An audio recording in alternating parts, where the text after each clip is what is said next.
Are you ready to stop the self-sabotage and create the life you desire? Well, in order for that to happen, you need to break free from the bad beliefs that are holding your success hostage. You need to optimize the stress by turning it into extra energy for success. And those hurtful habits?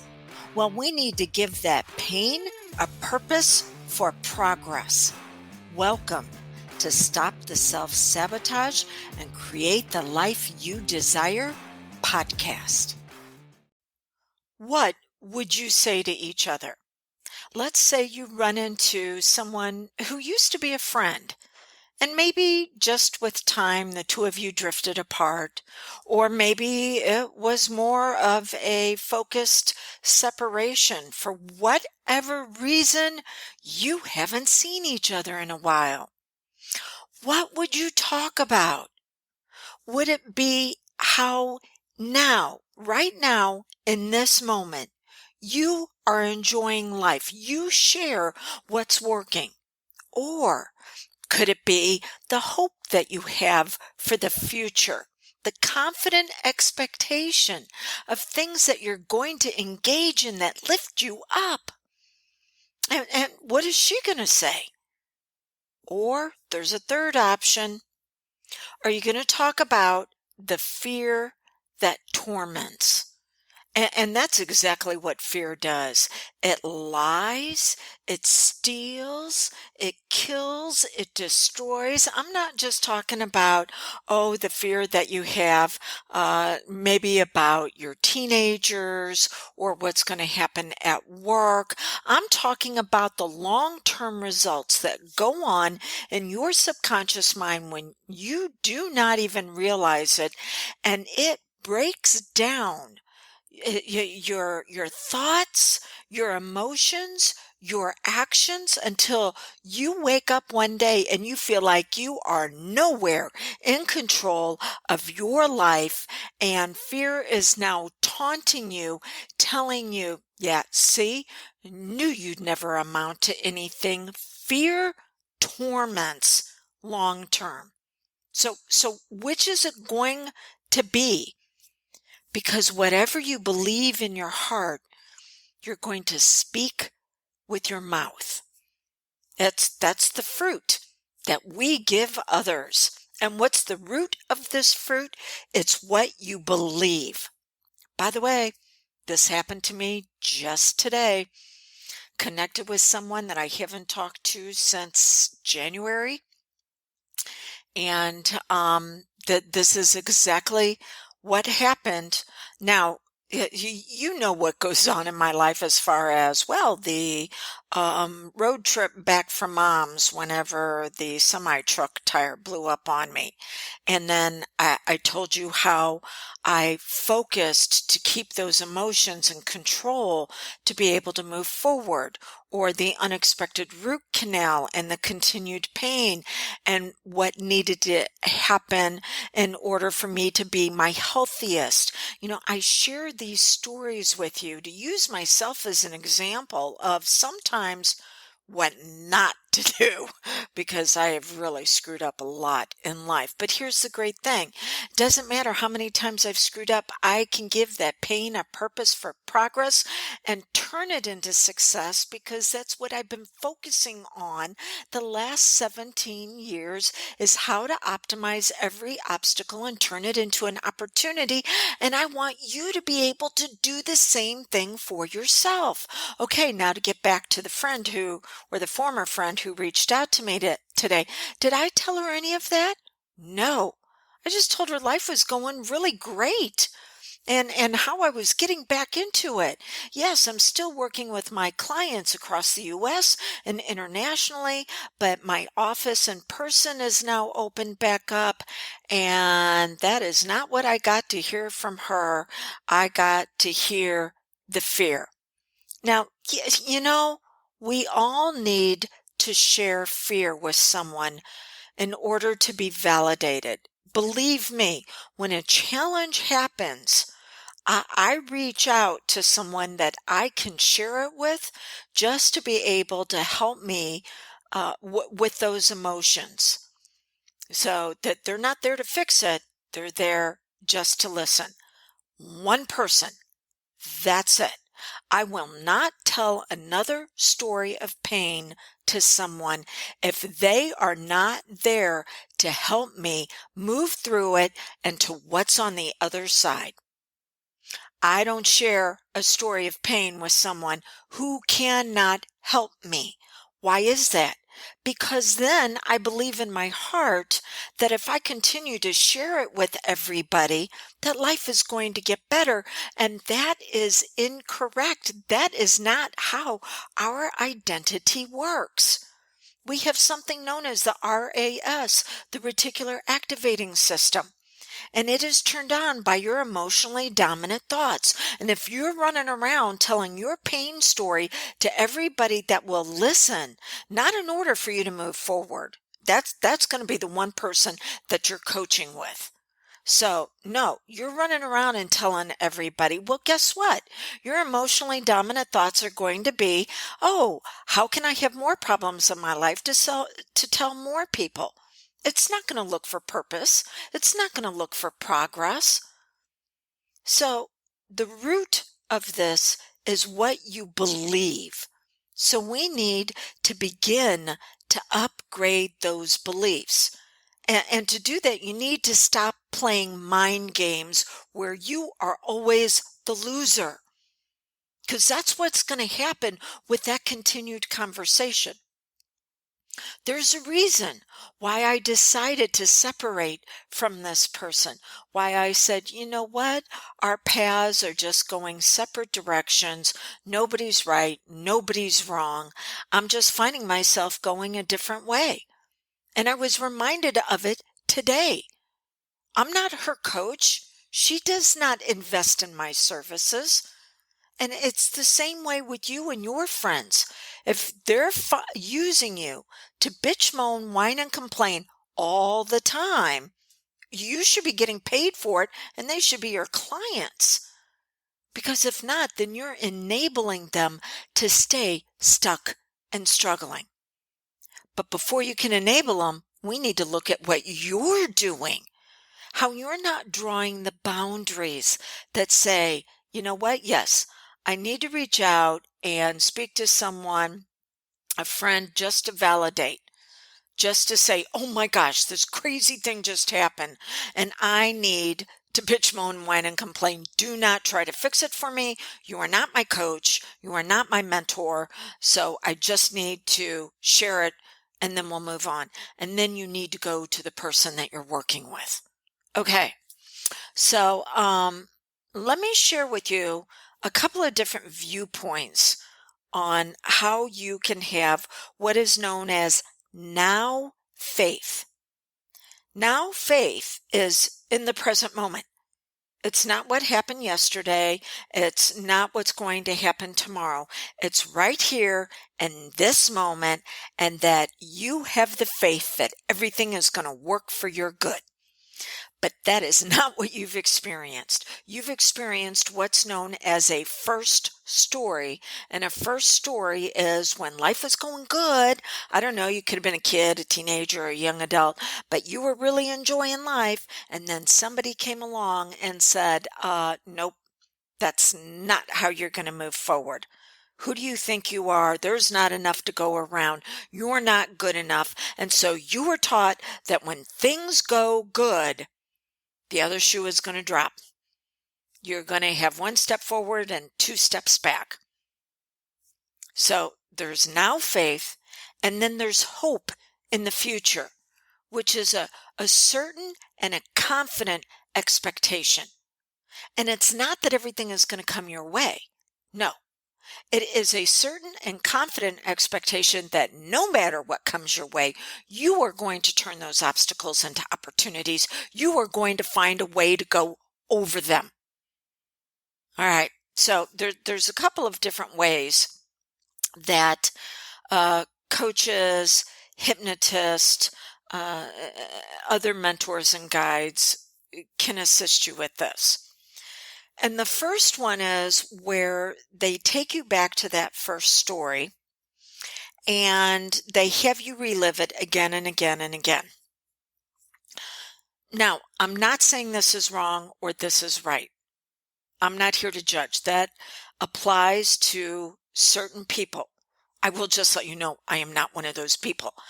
I went to therapy that did this, and it did not assist me, and I'll share with you why in just a moment. So what they do is they lead you through going through the situation again and again and again, bringing up new details each time, because at some point they feel that you're going to become desensitized. And that's usually between the fourth or the eighth telling of the story, that you're going to become desensitized and it is no longer going to trip your triggers and hold you back. And now you can begin to decide how to move forward. Okay. Here's the challenge. I don't know, maybe you've had the same challenge in the past. I've already relived that story again and again. I've already gone over it more than 4 to 8 times. There was a time in my life where dozens, if not hundreds, of the same experience over and over and over, and I never got desensitized. All it did was further show me how I was never going to be good enough and there was never going to be enough. So my faith in the present moment, I'll never be good enough. And so that was the fear that tormented me. Holy crud, what's going to come this way next? And there was never going to be enough. So my future was one of struggle. Things were never going to get to where my dreams could turn into a reality. It was going to get marginally improved. And that was it. So the hope was, I hope the next crisis doesn't take me out completely. And that was the fear that tormented me.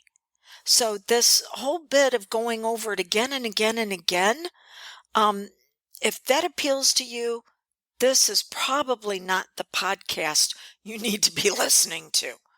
Because I'm like, we're going to find out that you that went through that pain, we're going to find out the first story, what you made it mean about you. Because see, whenever we go through an emotional experience, we always ask 3 questions in 1,000th of 1 second. So it happens so fast, you don't even realize you're doing it. Question number 1, what does this mean? And it's either going to be an obstacle or an opportunity.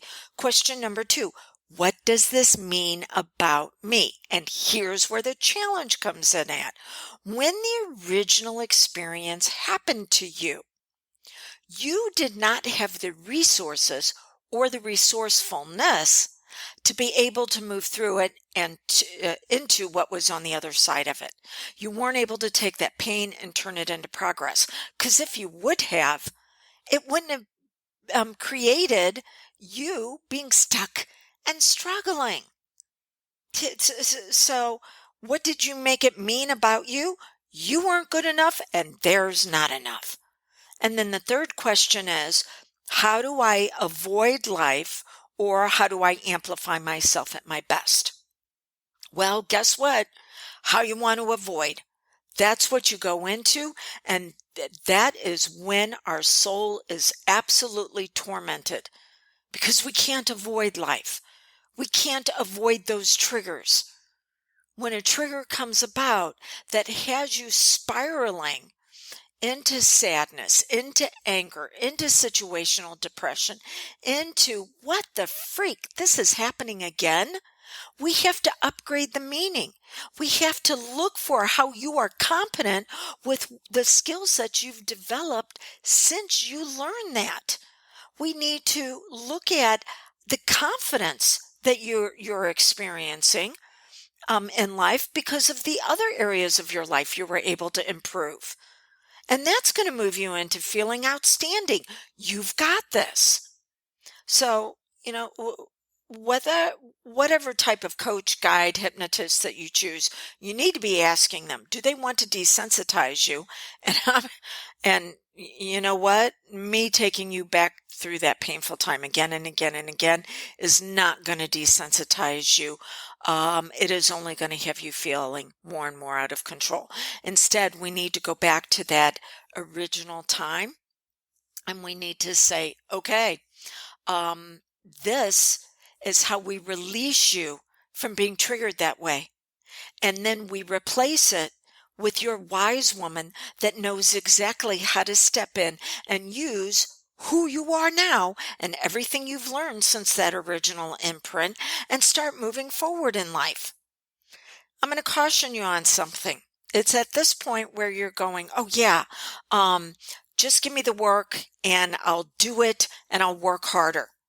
You cannot work harder at this because working harder is not going to mean that you feel like you're worthy and that there's enough. No matter how hard you work, it's not going to make a difference. Instead, you want someone that is going to guide you into the revelation of what you already possess, the progress that's already waiting there for you. Okay. Have you come through the last year better? If you have, great. Let's continue to amplify it. If you have not, then let's see what we can do to bring out your brilliance. So I've got two ways that you can do that. Go to drewdawnferguson.com/PC. Stands for podcast. Does not stand for politically correct. I am not that. I don't give a gosh darn about people's opinions about me.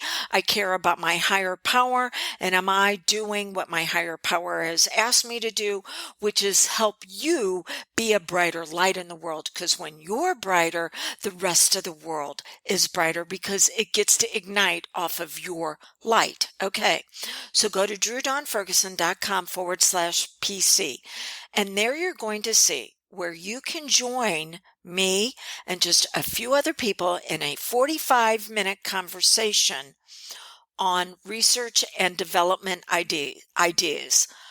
I need to know what it is that you need me to put together.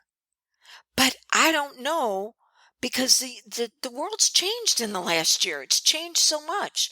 So what is it that you need to turn your dreams into reality, to move forward faster, for that now faith, for the hope in the future and the fulfillment, because what you believe is in who you really are, your magnificence and your brilliance. And if you join me for one of these 45-minute get-togethers, virtual, I'm going to gift you with a ticket to my upcoming class, Maximum Mindset for Your Health, Wealth, and Happiness, where we're going to work together in a group, and I'm going to give you the system that you need to upgrade your beliefs. Because I'm telling you the stories, and we're looking at the happy ending on how you're going to be able to move forward. But you need more of a process for it. So I'm willing to work with you personally, and I will gift you the ticket on that. If you decide that no, you don't want to join my research and development meeting for 45 minutes, then go to drewdawnferguson.com/2021, and you'll see where you can purchase a ticket for the upcoming dates for Maximum Mindset for Your Health, Wealth, and Happiness. Okay. So the more you try not to think about something, not to feel something, not to do something, the more it's going to happen. Do not think of a pink elephant in a purple tutu dancing in the middle of the room. Just do not think of that right now. Well, what happens? You create the image. So telling yourself not to have the reactions that you're having right now, mentally, emotionally, and physically, to your triggers isn't going to do you any good. You've got to get to the root of this bad fruit, and it's what you believe. And when you upgrade your beliefs, your brilliance will turn on even brighter, and you're going to live a life of passion and progress where you're going to absolutely amaze yourself. So until we get together again, go out and be bright.